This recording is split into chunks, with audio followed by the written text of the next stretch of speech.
गांधीजींची हत्या करणाऱ्या नथुराम गोडसेचं समर्थन करणाऱ्या संग्राम बापू भंडारेंनी पुन्हा एकदा काँग्रेस नेते बाळासाहेब थोरात यांना इशारा दिलाय। बाळासाहेब थोरातांनी आपल्यावर झालेल्या हल्ल्याचं समर्थन केल्यानंतर आळंदीमधील महाराजांच्या गाड्या फोडा असं लोक म्हणू लागलेले आहेत असा आरोप संग्राम बापू भंडारे यांनी केलाय।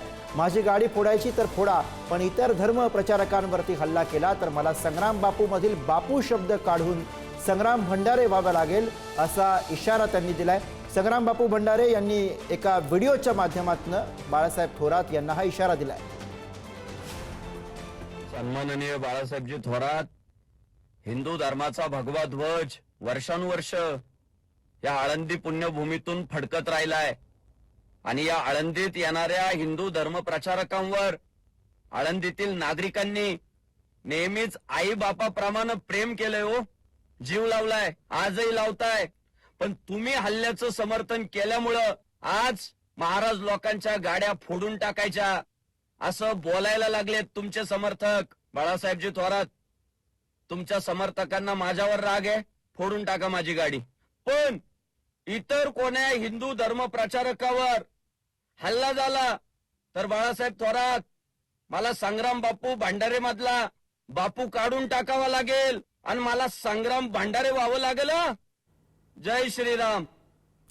संग्राम बापू भंडारे यांनी दिलेली ही धमकी वजा थेट इशारा। आपण जाऊयात किरण ताजणे आपल्यासोबत फोन लाईन वर आहेत। किरण, हा वाद काही थांबताना दिसत नाहीये। संग्राम बापू यांनी थेटपणे आता हिंसेचा इशारा दिलेला एक प्रकारे। अगदी खरंय, आपल्याला माहिती आहे की गेल्या काही दिवसांपासून संग्राम बापू भंडारे आणि त्यासोबतच बाळासाहेब थोरात यांच्यामधील वाद जो आहे तो विकोपाला जाताना दिसून येतोय।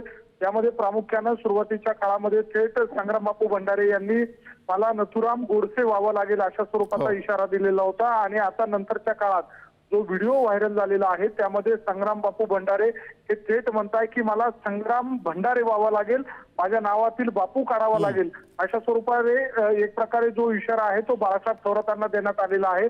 खर तर बाळासाहेब थोरात यांच्या समर्थकांकडनं संग्राम बापू भंडारे यांच्या गाडीची तोडफोड करण्याच्या संदर्भामध्ये जे विधान आलेले आहे त्या सगळ्या पार्श्वभूमीवर हा वाद वाढत चाललेला आहे आणि अशा सगळ्या परिस्थितीमध्ये आता हा संपूर्ण वाद जो आहे तो कोणत्या टोकाला जातो हे बघणं महत्त्वाचं असणार आहे। अगदी खरं आहे किरण, धन्यवाद आपण दिलेल्या सगळ्या सविस्तर माहितीसाठी।